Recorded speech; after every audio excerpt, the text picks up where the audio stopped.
Okay hello guys, welcome to my YouTube channel wrestling analysis. Guys आज हम बात करने वाले हैं WWE ड्राफ्ट 2020 के बारे में। और मैं इस ड्राफ्ट की प्रिडिक्शन करूंगा कि जो है कौन से सुपरस्टार अपनी ब्रांड बदल सकते हैं या फिर वो सेम ब्रांड पे रह सकते हैं। तो गाइज ये और हम ड्राफ्ट और सुपरस्टार शेकअप के बारे में जो डिफरेंस है उसके बारे में भी हम लोग बात करें। तो गाइज वीडियो काफ़ी ज़्यादा इंटरेस्टिंग होने वाली है, इसे लास्ट तक ज़रूर देखना। तो गाइज सबसे पहले शुरुआत हम लोग डिफरेंस से कर लेते हैं। देखो डिफरेंस ये होता है ड्राफ्ट और सुपरस्टार शेकअप में कि जो ड्राफ्ट में क्या होता है, आपने देखा होगा ना कि स्टेफनी मैकमैन खुद चूज़ करती हैं मतलब कमिश्नर जो ब्रांड का होता है वो खुद चूज़ करता है कि ये ब्रांड मेरे उसमें जाएगा, मतलब ये बंदा मेरे ब्रांड में जाएगा, ये बंदा मेरे ब्रांड में आएगा। इसी मतलब ऐसे ड्राफ्ट होता है। और ये जो है WWE मतलब खुद मतलब ऐसा दिखाती है कि हम खुद कर रहे हैं, हमें अब ये जो सुपरस्टार है ये हमें चाहिए, हमें दे दो। बाकी आप लोग मतलब जैसे स्मैकडाउन का अगर कोई कमिश्नर शेन मैकमैन है तो शेन मैकमैन अपना चूज़ करेंगे, मैं एग्जांपल दे रहा हूँ, अभी तो नहीं है तो। और स्टेफनी मैकमैन अगर रॉ की है तो स्टेफनी मैकमैन अपना करेंगी। ऐसा होता है ड्राफ्ट। और सुपरस्टार शेकअप में क्या होता है, सुपरस्टार्स मतलब अपनी मर्जी से किसी भी ब्रांड पर जा सकते हैं, वो रॉ पर भी रह सकते हैं। अगर देखो जैसे रोमन रेंस अभी स्मैकडाउन पे है ना, तो वो रॉ पर भी जा सकते हैं और अगर उनका मन करेगा तो वो स्मैकडाउन पर ही रह सकते हैं। ये तो वैसे होता ही है, स्क्रिप्टेड है, लेकिन WWE हमें ऐसे दिखाती है कि जो है ये सुपरस्टार्स की अपनी मर्जी होती है, आप कहीं पर भी चले जाओ, आपकी मर्जी। सुपरस्टार शेकअप में ऐसा होता है।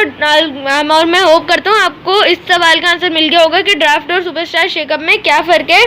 तो अब हम शुरुआत कर लेते हैं। सबसे पहले अगर रॉ की पिक की बात करें कि जो है तो रॉ में कौन कौन आ सकते हैं, तो मैं पहला नाम यहाँ पर लूँगा, the monster among man, Braun Strowman. अब देखो रेसलमेनिया 36 के बाद ब्रॉन स्ट्रोमैन चैंपियन बने, यूनिवर्सल चैंपियन बने।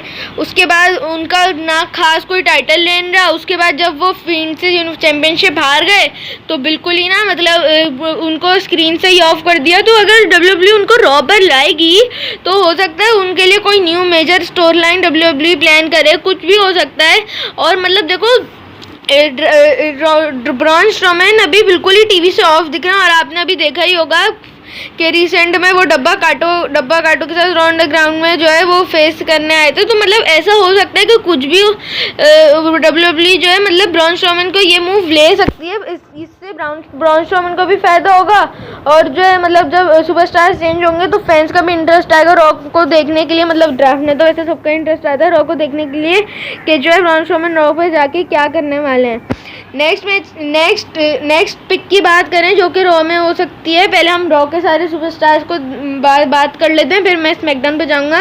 रॉ में नेक्स्ट सुपरस्टार की बात करें तो वो होगा द डैनियल ब्रायन। क्योंकि गाइस देखो अब डैनियल ब्रायन मतलब ब्रॉन स्ट्रोमैन की तरह डैनियल ब्रायन भी बिल्कुल ही टीवी से ऑफ ही हो गए। मतलब उनको जब से रोमन रेंस के साथ पेयर मतलब रोमन रेंस की टैग टीम से हटाया वो बिल्कुल ही जब फिर उसके बाद उनको फिंड्स के साथ स्टोरी लाइन चली, उसके बाद से तो मतलब बिल्कुल ही ऑफ कर दिया WWE ने उनको स्क्रीन से, ना आजकल वो दिख रहे हैं।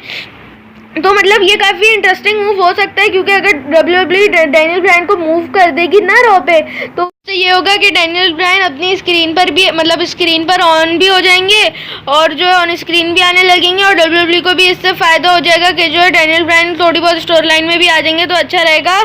और मतलब सही है, डैनियल ब्रायन को अगर WWE रॉ में कर देगी तो ये काफ़ी सही सा मूव होगा। नेक्स्ट पिक की बात करें जो कि रॉ के लिए हो सकती है वो होंगे मैट रिडल। क्योंकि अब गाइस देखो मैट रिडल जब NXT से स्मैकडाउन पे आए थे तो उन्होंने AJ स्टाइल्स को हराया था, हमें तो लग रहा था भाई ये क्या आतंक मचा देंगे स्मैकडाउन पे आके, लेकिन एंड में हुआ क्या, पोपट हो गया सबका। मतलब मैट रिडल का उनका मोमेंटम एकदम ही मतलब बिल्कुल ही ना नीचे हो गया, टूट गया उनका मोमेंटम। वो कम भी नहीं कह सकते, बिल्कुल टूट गया उनका मोमेंटम क्योंकि उन्होंने आहिस्ता मतलब उनका मोमेंटम एक तरीके से पूरा टूट गया। और उसके बाद में जो है उनका कुछ फ़ायदा भी नहीं है स्मैकडाउन में रहने का, ना कोई स्टोरी लाइन है। तो इसलिए कह सकते हैं कि जो है मैट रिडल जाने वाले हैं रॉ के ऊपर। नेक्स्ट पिक की बात करें रॉ के लिए जो कि होगी जेफ हार्डी की। अब देखो गाइस जेफ हार्डी की पिक मैं इसलिए बोल रहा हूँ क्योंकि देखो जेफ हार्डी अभी जब इंटरकॉन्टिनेंटल चैंपियनशिप आ रही है, उनकी फ्यूड तो सैमी ज़ेन के साथ चली है, लेकिन सबको पता है कि जो है अभी सैमी ज़ेन को WWE ने चैंपियनशिप जिताई है तो वो अभी हरवाएगी नहीं। क्योंकि जो है मतलब अभी हरवा देगी तो फिर फ़ायदा नहीं हुआ चैंपियन बनवाने का। और WWE जेफ हार्डी को वीक भी नहीं दिखाना चाहेगी। तो हो सकता है WWE जो है उनको रॉ के ऊपर मूव कर दे ड्राफ्ट में, तो इससे जो है जेफ हार्डी रॉ पे जाएंगे, उनकी जो न्यू स्टोरी लाइन्स भी बन जाएंगी।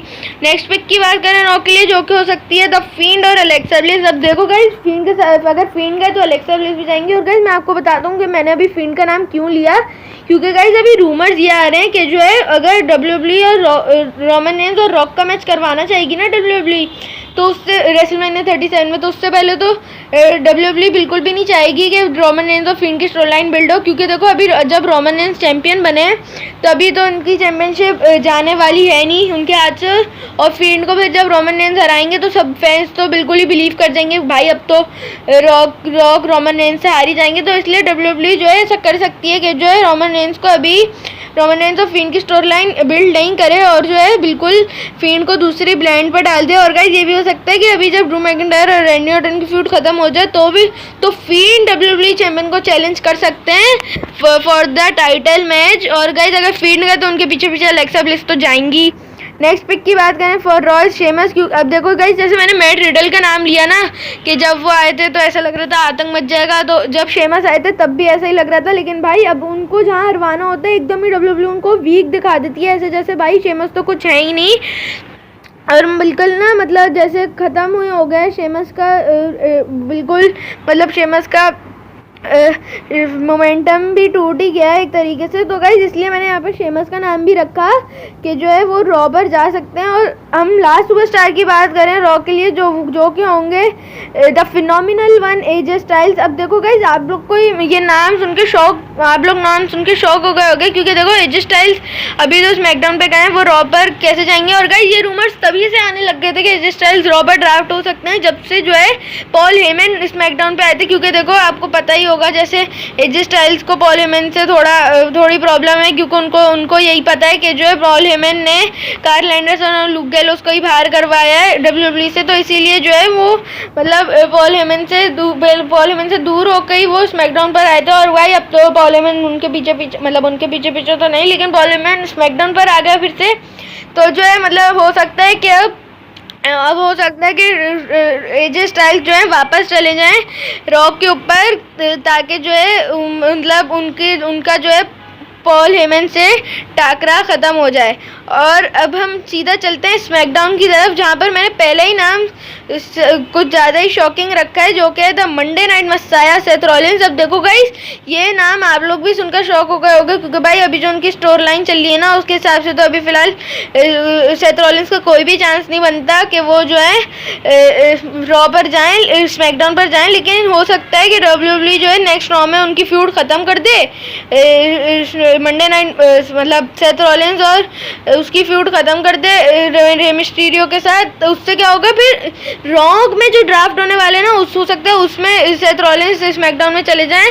ये भी एक काफ़ी बड़ा डिसीजन हो सकता है WWE के लिए, ताकि जो है वो Monday night messiah Seth Rollins को जो है वो स्मैकडाउन पर भेज दे। और भाई इससे तो आपको पता है कि होगा क्या, वो मैं आपको आगे चल के वीडियो में बताऊंगा कि WWE इस मूव को इसलिए एक और वजह से भी प्लान कर सकती है। नेक्स्ट सुपरस्टार की बात करें जो कि पिक हो सकती है for SmackDown is Aleister Black. अब देखो गाइस एलिस्टर ब्लैक जब आए हैं मतलब जब से वो मेन रोस्टर पे आए उनको हमें लग रहा था उनको पुश मिलेगा। अभी recently money in the bank जीतने के भी रूमर्स आ रहे थे एलिस्टर ब्लैक के, लेकिन एंड में कुछ भी नहीं हुआ। एक मोमेंट को हमें ऐसा लगता है कि हाँ WWE जो है एलिस्टर ब्लैक को पुश देने वाली है, लेकिन ऐसा कुछ नहीं होता। एंड में एलिस्टर ब्लैक एकदम खुश हो जाते हैं। और अभी जो उनकी थोड़ी बहुत स्टोरी लाइन चल रही है केविन ओवेंस के साथ उसमें भी मतलब मुझे नहीं लगता कि थोड़ी बहुत जो स्टोरी लाइन बिल्ड हो रही है उसमें कुछ फ़ायदा होगा। तो गाइज मेरी यहाँ पर प्रेडिक्शन यही है कि जो है एलिस्टर ब्लैक स्मैकडाउन पर चले जाएंगे। नेक्स्ट पिक की बात करें जो कि होंगे रिकोशे। अब देखो रिकोशे का भी ऐसी नाम है जैसे एलिस्टर ब्लैक का नाम है, क्योंकि देखो जब रिकोशे आए थे जब रिकोशे आए थे ना जब उन्होंने डेब्यू किया था आपने देखा होगा उनको यूनाइटेड स्टेट्स चैंपियन भी बनाया था। तो उस वक्त WWE रिकोशे को बहुत अच्छा बुक करी थी, लेकिन आहिस्ता WWE ने एकदम ख़त्म कर दिया बुकिंग रिकोशे की। जैसे आपने देखा होगा अभी जब उनको रिसेंटली ब्रॉक लेसनर के साथ डाला गया था तो बिल्कुल उसके बाद से डब्ल्यूडब्ल्यूई ने बिल्कुल प्लानिंग ख़त्म ही कर दी है रिकोशे के लिए। आपने देखा होगा कितने बुरे तरीके से ब्रॉक लेसनर ने हराया था रिकोशे को, मतलब एकदम फुस कर दिया रिकोशे को डब्ल्यूडब्ल्यूई ने उसके बाद से। तो गाइज ये रिकोशे भी हार सकते हैं स्मैकडाउन पे। नेक्स्ट पिक की बात करें जो कि हो सकते हैं एंजल गार्जा। अब देखो गाइज एंजल गार्जा अभी फिलहाल तो इंजर्ड है, लेकिन अंद्रादे के साथ उनकी फ्यूड चल रही थी, उनकी टैग टीम मतलब थी, फ्यूड तो नहीं, उनकी टैग टीम थी अंद्रादे के साथ, लेकिन उसका कुछ फ़ायदा नहीं है क्योंकि ना डब्ल्यूडब्ल्यूई उनको चैंपियंस बना रही है और कहीं पर दरार भी आ रही होती है उनकी। तो मुझे नहीं लगता यहाँ पर डब्ल्यूडब्ल्यूई जो है इन दोनों को सेम ब्रांड पे रखने वाली है, और मुझे यहाँ पर ऐसा लगता है कि एंजल गार्जा चले जाएंगे स्मैकडाउन के ऊपर। नेक्स्ट सुपरस्टार की बात करें जो कि हो सकते हैं हमारे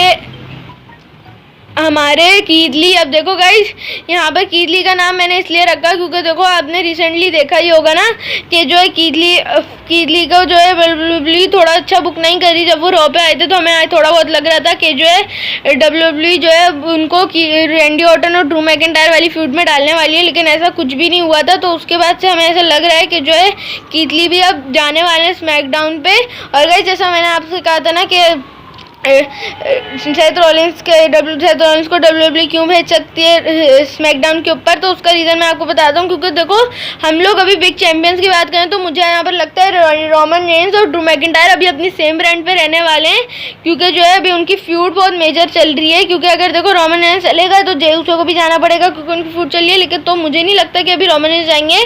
और देखो जब अगर रोमन रेंस को डब्ल्यूडब्ल्यूई को रोमन रेंस की फ्यूड जब ख़त्म करेगी जे उसो से और उनकी फ्यूड के साथ डब्ल्यूडब्ल्यूई को शुरू नहीं करनी होगी, तो वो यहाँ पर यह कर सकती है कि जो सेथ रॉलिंस आए हैं सेथ रॉलिंस स्मैकडाउन पे आए हैं, तो हो सकता है सेथ रॉलिंस डायरेक्ट चैलेंज करें रोमन रेंस को फॉर दी यूनिवर्सल चैंपियनशिप। तो ये भी एक डब्ल्यूडब्ल्यूई का बड़ा मूव हो सकता है कि जो है सेथ रॉलिंस जाएंगे स्मैकडाउन के ऊपर। तो गाइस यही थी मेरी ड्राफ्ट की प्रेडिक्शन। आपको मेरी प्रेडिक्शन वीडियो कैसी लगी मुझे कमेंट करके ज़रूर बताना। ड्राफ्ट आपको देखने को मिलेगा कल होने वाली स्मैकडाउन में और नेक्स्ट ड्रॉ में। तो गाइज आज की हमारी ये वीडियो यहाँ तक थी। वीडियो अच्छी लगी तो लाइक करना, सब्सक्राइब के बिना कहीं मत जाना, बेल आइकन को भी प्रेस कर देना, प्रेस करके ऑल पे कर देना ताकि आपको हमारी वीडियो सबसे पहले मिल सकें। See you guys in my next video.